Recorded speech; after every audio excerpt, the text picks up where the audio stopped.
Hello and welcome to what is usually the Zazzle Media podcast with me, Emma, and Ellie from the content team. Hi, Ellie. Hi Emma, it's nice to virtually see you. Yeah, it's been a long time now since we've seen each other in person, but we do see each other on video every day. In fact, it's been 6 weeks now that we've been working from home during this pandemic. So in place of our normal podcast, we decided that we would hop on a Zoom call to move with the times and talk about working from home during this pandemic. We've got a collection of we've got loads of stuff here to go through, so we'll try and be as brief as we possibly can. Clearly, this situation has happened so fast, and so many different industries and so many different people working in those industries have had to adapt really quickly to this new reality of working from home and this new normal. So we're going to run through how we're tackling it. We're going to gather some tips from experts and plus our very own helpful colleagues at Sticky Eyes and Zazzle. So we'll probably just start with the fun stuff of how we're tackling it. Because while this is a really serious situation, we all still have work to do, and we're all trying our best. And it's good, I think, to keep things as normal as we possibly can in this situation. So our social team at Zazzle have been doing a great job, haven't they, Ellie? They've been gathering loads and loads of really fun stuff for us to do. Obviously, we can't see each other in person. We're all in our own little silos in our home offices or kitchen tables, dining tables, all sorts of different places people have been working from. Someone was working on an ironing board with their laptop on an ironing board. So we're all in our own little spaces, but thankfully we're in an industry and we have the technology where we can all communicate every day. And the social team at Zazzle have been doing I've got a list of stuff here that they've been doing, so I don't miss anything out. We've had Guess the Baby, where we all sent our pictures in and to see who we could guess our colleagues from when they were babies. We did that on Slack. We've also now moved on to Guess the Sibling because everyone got too good at guessing the baby. We've had music quizzes on Microsoft Teams and a company-wide quiz on a Friday, which went down really well and started the weekend perfectly. And within our own team as well, with the content team, we've been doing loads of fun stuff and trying to keep the vibe as positive as possible, because as a company, that's what Zazzle does, and really well. We have loads of fun stuff, and trying to keep things as normal as possible in this very irregular situation. So Jade, one of our team managers, organised and presented an awesome lunchtime quiz on Teams. It was really, really fun. And this week I'm going to put on a scavenger hunt and see how that goes. I'm going to have a list of stuff for you all to grab, and whoever gets back to the camera in time, whoever gets back to the camera in time wins the round. So we'll see how that goes. While it's all it can't be fun all of the time. I think we're giving it a good go of making sure everybody is on their A game and as happy as possible. It's good to try and keep some kind of balance in this difficult time, really, isn't it? Yeah, absolutely. That's all brilliant and really lifts our spirits and makes sure we all still feel connected to each other outside of just discussing work-related matters. But of course, we are still working, and we need to ensure that as well as boosting morale, everyone feels supported. So on the content team, our managers, Jade and Andrew, have been having a call with us in the morning and at the end of the day on Teams. This enables us to check in, see each other's faces, and discuss work-related matters, as well as just having a chat as we would in the office. I've been finding that call really, really helpful. Kind of bookends the day, doesn't it? Yeah. And I think the thing is as well, in the office, we can see if each other are struggling, but it's easy for this to happen in silence from home. I've seen this quote shared around quite a bit. You are not working from home, you are at home during a crisis trying to work. And it's so true. Looking after each other and our mental health is more important than ever, which is why we're also having regular one-to-ones with our managers and just communicating over Slack during the day, having a chat, just catching up, talking about work. We also have a catch up from the exec team every Friday with the entire business to keep us updated, alongside some more light-hearted elements. Yeah, exactly. I think the company has been doing really well to keep everybody updated on stuff as well. And what the company has been doing, IPG has been doing as well, is putting on virtual talks for us, haven't they? So not Yeah. long after we started working from home, Bruce Daisley, the European Vice President for Twitter, he came on and gave us a talk on Microsoft Teams about adapting to a crisis situation when you're working from home. It was really, really helpful. There were loads of actionable things in there, weren't there? Usually, not usually, sometimes when you're doing and attending these talks and stuff, you think, oh, yeah, it was really interesting, but what can I actually put into practice? But Yeah. what Bruce Daisley did, there was some really great stuff that stood out for us in there. And we've kind of gone through a list of the main things that have that stuck in our brains, haven't we?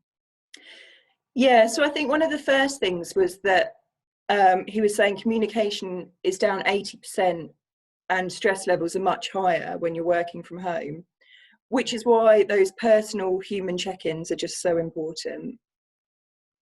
Yeah, exactly. And social interaction at work plays a far more important role than we realise. You lose those elements of personal feedback.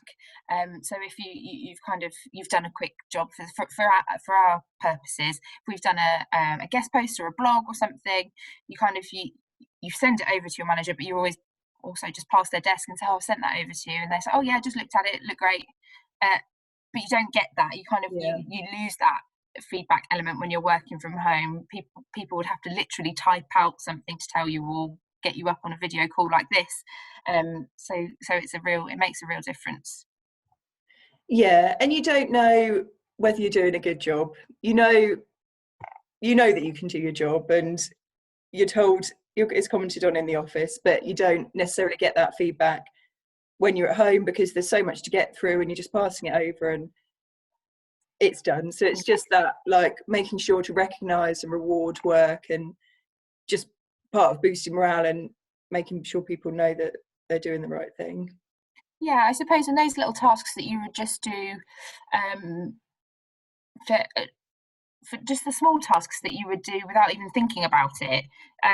It's just kind of remembering to just send someone a little Slack and say, "Oh, thank you so much for doing that," or whatever. Those little things, just to make sure that people are still kind of touching base and making sure that you're acknowledging and thanking people for the work that they're doing for you or to help you out, or just those small things.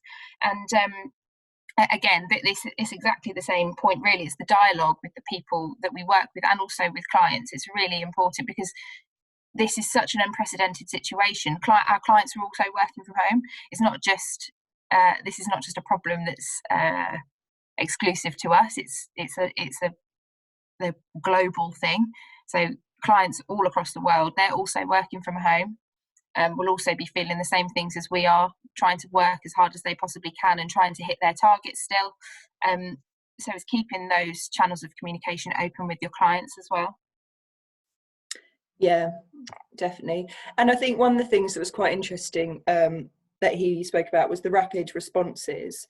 A time where you know that somebody's going to be available for you to ask questions, to chat to them. And again, like you said, that's especially helpful with people working all over the world because we can be in different time zones and Absolutely, yeah. just want to know that's the period of time that you can connect and chat.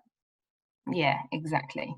I think one of the things that really kind of resonated with me, what that Bruce said, was making sure you draw that real clear line between work time and personal time and make rules for yourself to be productive. So kind of really organize your day. There are things that are going to come in that are probably going to blow some of those plans out of the water. But if you kind of plan and put those things into practice, then you're going to have a more productive day.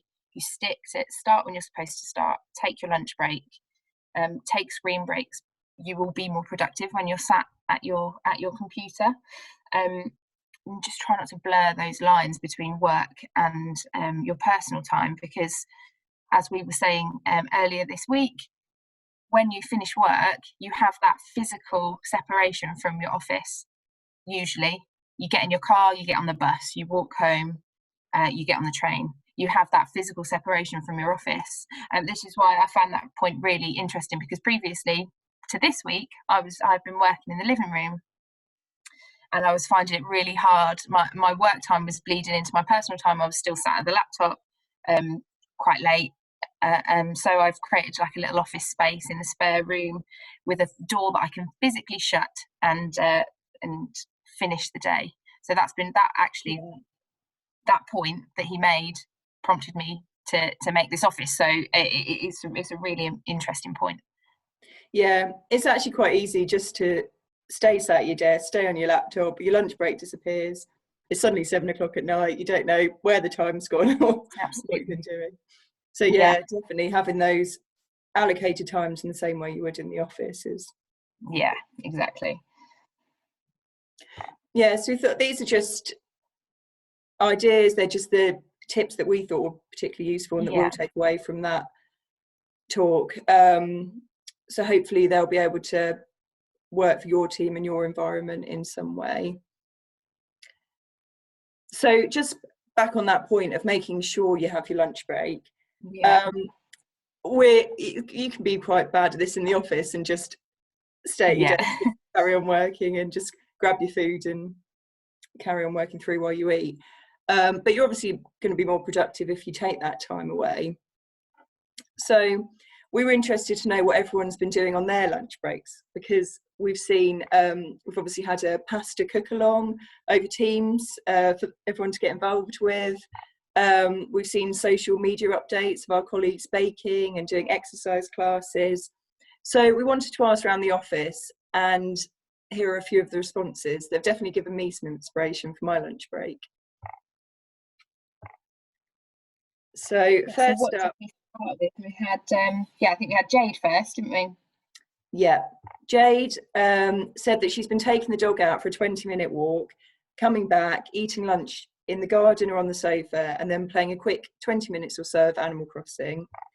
I think Animal Crossing's been keeping a lot of people entertained during lockdown. Yeah, it seems that way, doesn't it? I think that was released at exactly the right time for self-isolation, wasn't it?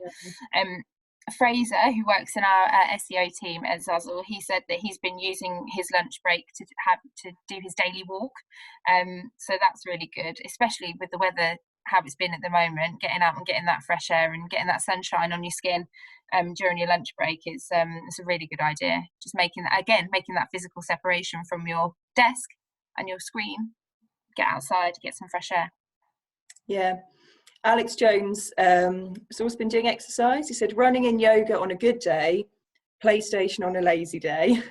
I really like that one. Yeah, that's the same. Bit of honesty. Yeah, bit of a break on the PlayStation. Yeah. Oh, next up we've got Michaela from our team. She said during her lunch break, she's been doing a 20-minute YouTube hit video and then baking cookies. She said, which now I'm writing that, it doesn't make sense.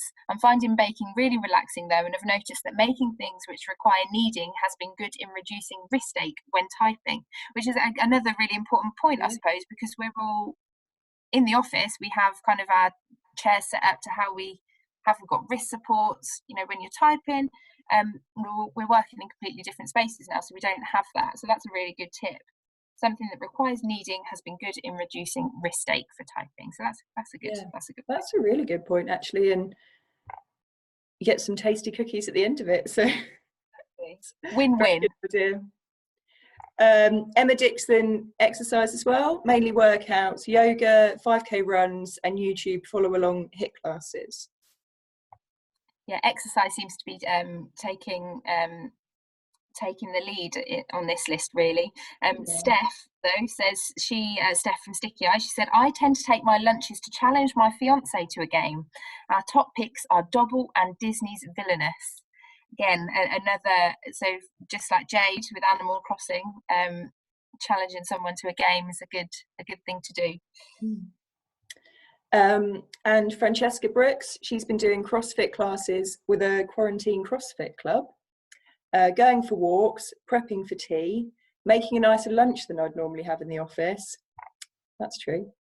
It's a good opportunity to have a bit of a tasty lunch. It is.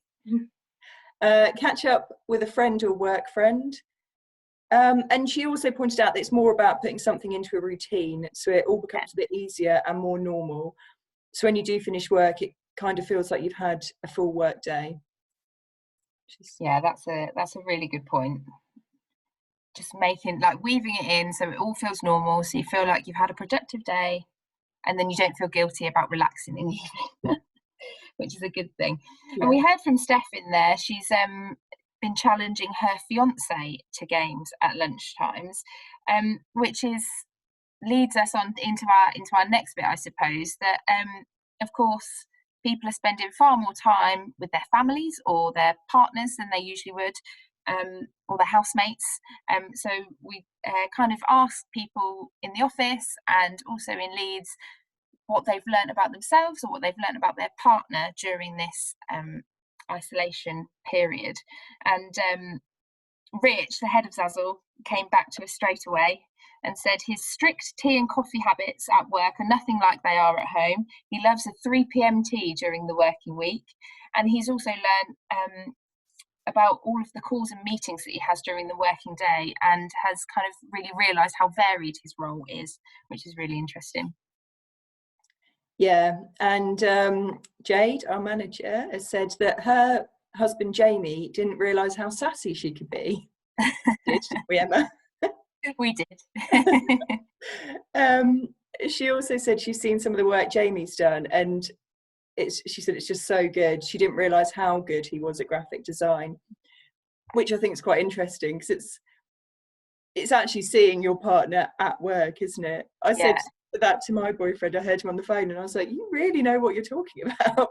So, yeah, I know you can do your job, but it's actually so interesting. Do it. It's good. But interestingly, she also said that he doesn't seem to have any calls, and she found it weird how little his team speak to one another, which we communicate a lot. So we communicate a lot. Yeah, we have to, don't we? So it's that's an interesting point. And yeah, people are kind of seeing the work of their partners or their families for the first time, and it's we don't realise how amazing they are at their jobs. So that's a really lovely point there. And Emma from New Biz at Zazzle, she her point was, it's only me and my 3-year-old daughter at home, and the only thing I've really learned is that I would pay my nursery more to have her. Bless her. I'm sure she means that in the loveliest way possible. Yeah. Farah said that my dad thinking it's acceptable to have his meetings out loud 90% of the time, despite having his headphones next to him. And she also heard her sister telling her manager, my sister works in marketing. She does link building or something. I don't know what she does, to be honest. Well, that's an example of someone who's not just kind of working with one person, they're working with their family. So that's I'm sure they're becoming experimental with the space that they're using. Hannah from Sticky Eyes replied to us and said she's discovered that her other half can do nothing for days on end, and somehow she still loves him. Sophie said, my situation is a bit different because my partner and I both work at Sticky Eyes, but in different teams. So working closely with him has brought to life our different processes and ways of thinking. For example, my days are a bit more flexible from working in content. I'll have lots of different tasks, so I can pick and choose what to start on, whereas he may have one task spanning over several days. I'm also more organised with my to-do list and logging time as I go, whereas he just tends to get on with a task without much planning, which I think that one's quite interesting. That we can work in the same company. In the same place, and not actually realising what each other do until you're together in the same space. And also work in the same company but have such different processes within our individual teams. Because obviously, within agencies like Sticky Eyes and Zazzle, we've got people with varying expertise in all sorts of different teams, and everybody has to work in different ways for it to be effective overall. So that's a really, really, really interesting piece. This last one is kind of it's a grouping of two, which is my favourite one of all the replies that we got. We've got Lee from Sticky Eyes replied to us and said, I never knew how much she actually snacks, which is just a poor excuse for being greedy, in my opinion. As the people she is talking to are on the other side of the internet, she shouts down conference calls to make sure they can actually hear her. And then he added at the end of his email, I saw a little CC there in that email. He said, I thought I'd make this really personal and copy her in. That'll make the next 3 weeks of lockdown fun. Quite shortly afterwards, we got a reply from Becky, who said she wasn't sure she appreciated how quickly Lee responded with those comments.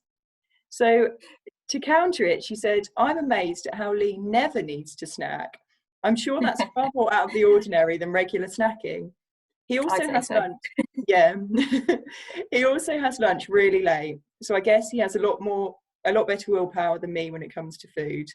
As for the conference calls, I just like to be heard. And I to those messages, because they made us laugh so much, didn't they? So I replied to say thank you and that they've made us laugh. And Lee then signed off with the very amusing, if you're short, I have 47 more. Very, very fun. Yeah. We also got a reply from Pete, who's actually working from home on his own. So he said he didn't actually have any comment to make about what he'd learned about somebody else or they'd learned about him, but he actually said he'd learned a few things about himself.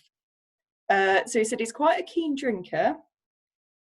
There's lots of squirrels that visit his garden, but the squirrels do not want to chat. I speak really loudly when I have headphones in.